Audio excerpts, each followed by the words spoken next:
मैं इसलिए भी तेरे फन की कद्र करता हूं, तो झूठ बोल के आंसू निकाल देता है। कांग्रेस सांसद इमरान प्रताप गढ़ी ने अपनी शायराना अंदाज से संसद हिला डाला। इमरान प्रताप गढ़ी ने सुदामा पांडे धूमिल की कविता एक आदमी रोटी बेलता है, एक आदमी रोटी खाता है, एक तीसरा आदमी भी है जो ना रोटी बेलता है न रोटी खाता है, वह सिर्फ रोटी से खेलता है। मैं पूछता हूं, यह तीसरा आदमी कौन है? मेरे देश की संसद मौन है की कविता से अपनी चर्चा की शुरुआत की। इसके बाद तो उन्होंने रुकने का नाम ही नहीं लिया और मोदी सरकार पर फायर होते चले गए। राज्यसभा में महंगाई का मुद्दा उठाते हुए इमरान प्रताप गढ़ी ने मोदी सरकार को जमकर घेरा। उन्होंने कहा कि महंगाई चरम पर पहुंच गई है, हर चीज के दाम आसमान छू रहे हैं, जिससे जनता परेशान हो गई है। सरकार अंत्योष्टि में इस्तेमाल होने वाले सामान पर भी टैक्स लगा रही है। सुनिए इमरान प्रताप गढ़ी का वह जोरदार भाषण जहां उन्होंने अपने शायराना अंदाज से संसद हिला डाला और मोदी सरकार के धागे खोल दिए। धन्यवाद सभापति महोदय। कभी सुदामा पांडे धूमिल जी ने कहा था कि एक आदमी रोटी बेलता है, एक आदमी रोटी खाता है, एक तीसरा आदमी भी है जो न रोटी बेलता है न रोटी खाता है, वो सिर्फ रोटी से खेलता है। वो तीसरा आदमी कौन है? मेरे देश की संसद मौन है। सभापति महोदय, वो भी क्या दिन थे जब संसद में देश का बजट पेश होता था तो देश की सड़कें ठहर जाया करती थीं। रेल बजट पेश होता था तो लोगों की उम्मीदें रेल के डिब्बों की तरह पटरियों पर दौड़ने लगती थीं। पूरा देश धड़कने रोक करके वित्त मंत्री और रेल मंत्री को सुना करता था। अफसोस, अब बजट पेश हो जाता है, मीडिया चैनल सरकार का महिमा मंडन करते हैं और बेचारी जनता बजट के आंकड़ों के शब्द जाल में उलझी हुई महीनों बाद समझ पाती है कि उसका तो फिर से कट गया। सभापति महोदय, पिछले 2 साल अमृतकालीन बजट पेश किए गए और इस बार एक नई शब्दावली गढ़ी गई है, तुष्टीकरण बनाम संतुष्टीकरण का बजट। सभापति महोदय, सुनने में कितना अलंकारिक लगता है ये शब्द। सोच रहा हूं देश की वित्त मंत्री और प्रधानमंत्री जी से पूछूं कि आखिर किसकी संतुष्टि?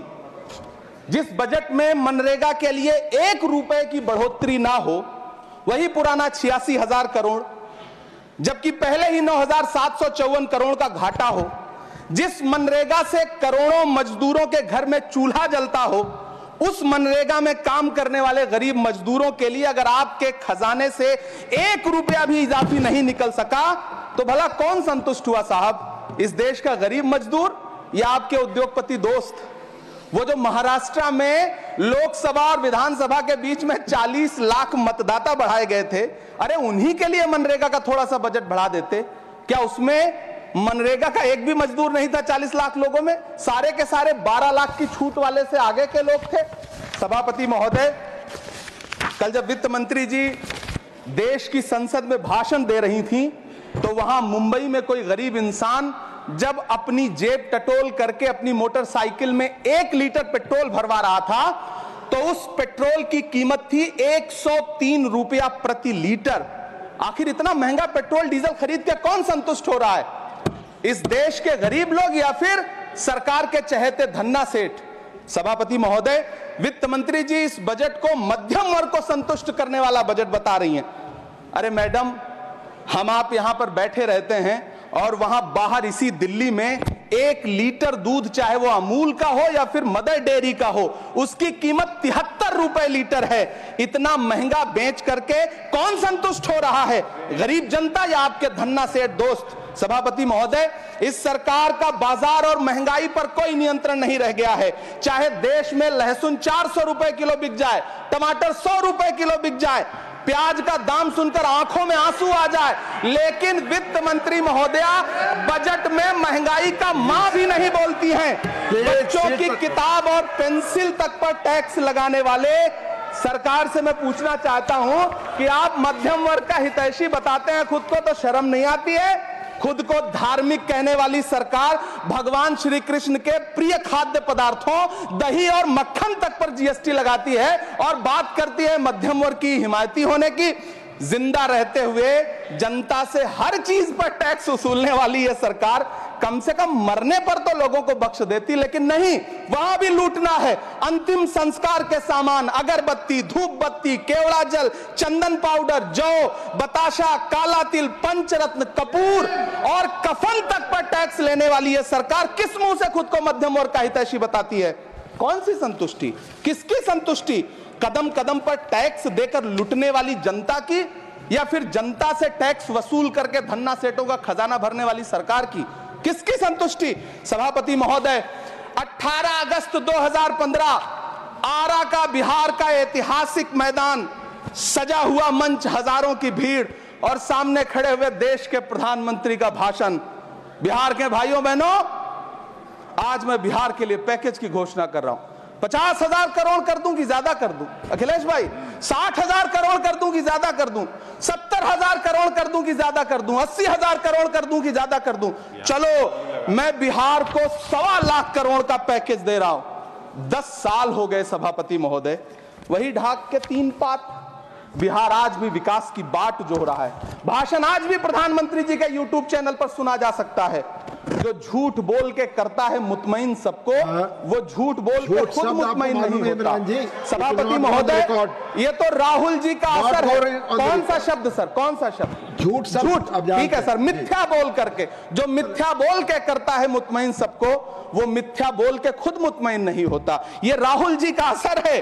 जो मखाना बोर्ड की घोषणा हुई, कंप्यूटर देने की बात तो छोड़िए, पढ़ाई के लिए जो स्कॉलरशिप मिल रही थी उसको भी छीन लिया आपने। किसको संतुष्ट करने के लिए? हम समझते हैं इस साजिश को। आप माइनॉरिटी मिनिस्ट्री का बजट काटते काटते एक दिन मिनिस्ट्री को ही बंद कर देना चाहते हैं। वो जहर देता तो सबकी नजर में आ जाता, सो ये किया कि हमें वक्त पर दवाएं न दी। सभापति महोदय, मैं तो वित्त मंत्री जी से पूछना चाहता हूं आपके माध्यम से कि शायद आपको पता ही नहीं है कि गृहस्थी चलाने वाली एक गृहिणी की मुश्किलें क्या क्या होती हैं। आपने कभी सोचा भी नहीं होगा कि जब वो किचन में सब्जी बनाने के लिए कड़ाई में तेल डालती है तो उसके साथ उसके आंसू भी गिरते हैं। महाराष्ट्र का भिवंडी हो, मालेगांव हो, इचलकरंजी हो, यूपी का बनारस हो, मुआयमा हो, मुबारकपुर हो, रांची का छोटा नागपुर हो, बिहार का भागलपुर हो, हर जगह बुनकरों की उम्मीदें तोड़ रही हैं, लेकिन इस सरकार के पास उनके लिए कुछ भी नहीं है। सभापति महोदय, फिर झूठ आया है, मैं उसे मिथ्या कर दे रहा हूं। शायरी में बार बार आ जाता है, क्या करूं महोदय? काश ये बजट, सभापति महोदय, वो एक शब्द मैं मिथ्या कर दे रहा हूं सर, वो एक शब्द को हटा दीजिए। ध्यान रखें, ऐसे जो भी शब्द होंगे आपके भाषण में सभापति महोदय, काश ये बजट बीपीएससी के पेपर लीक की शिकायत करने वाले नौजवानों पर बरसती हुई पुलिस के लाठियों पे, जख्मों पर मरहम लगा पाता। सांसें थम जाने से ऐलान नहीं मर जाते, जिस्म की मौत कोई मौत नहीं होती है। सभापति महोदय, मैं आपके सामने खड़ा होकर के एक बहुत छोटी सी कहानी सुनाना चाहता हूं कि महान बादशाह सिकंदर ने जब यूनान फतेह किया तो जीत का जश्न मनाने के लिए शहर की सड़कों पर निकला। तो उसने देखा कि पूरा शहर तो जश्न मना रहा है, एक फकीर सड़क के किनारे चादर तान के सो रहा है। सिकंदर को गुस्सा आया, घोड़े से उतरा, उस फकीर के पास गया और उसे सोता देख करके उसे जोर की एक लात मारी और लात मार के कहा कि क्यों रे फकीर, मैंने यूनान फतेह कर लिया, लोग जश्न मना रहे हैं और तू सो रहा है। उस फकीर ने उन्नीदी आंखों से सिकंदर को देखा और देख करके कहा कि शहर जीतना बादशाहों का काम है, लेकिन लात मारना तो गधे का काम है।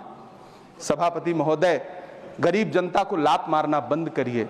ये अमीरों के लिए बनाया गया बजट है, ये निराशाजनक बजट है। हम अमृतकाल सुनते आ रहे थे, ये अमृतकाल इतनी जल्दी समाप्त हो गया कि अब अमृतकाल का कोई नाम तक नहीं लेना चाहता है। इसलिए मैं इस सदन में खड़ा होकर के देश की वित्त मंत्री महोदया से कहना चाहता हूं कि आपने अल्पसंख्यकों के बजट में जो कटौती की है उसको बहाल करिए। आपने मनरेगा को जो स्थिर रखा है उसका घाटा 9,754 करोड़ है, कम से कम उतना बढ़ा करके फिर से उसे बहाल करिए। नौजवानों के लिए रोजगार दीजिए, किसानों को एमएसपी की लीगल गारंटी दीजिए। यही मैं आपसे अपील कर रहा हूं। धन्यवाद सर, आपने इतना जो समय दिया उसके लिए शुक्रिया। माननीय श्री बाल योगी